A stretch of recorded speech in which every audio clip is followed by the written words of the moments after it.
ঢাকার উত্তরা মাইলস্টোন এলাকায় স্কুলের উপর যে ট্রেনিং বিমানটি বিধ্বস্ত হয়েছে, এটিকে দুর্ঘটনা বলে এড়িয়ে গেলে হবে না। এর জন্য কঠিন প্রতিবাদ করতে হবে।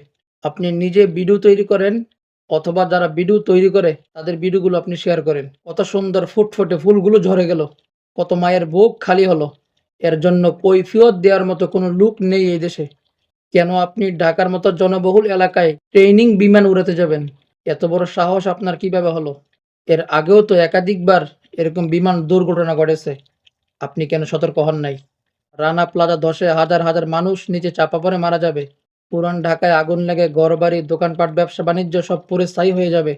ফায়ার সার্ভিস কিছুই করতে পারবে না। আপনি বাহানা দেখাবেন, ঘনবসতি এলাকা, পানির সংকট। এভাবে তো রাষ্ট্র চলবে না। আমি আসলে বলতে চাই, এই রাষ্ট্র নিয়ে আমাদের দায়িত্বশীলদের কাজটা আসলে কি? জনগণ জানতে চায়। ভালো থাকবেন। আল্লাহ হাফেজ।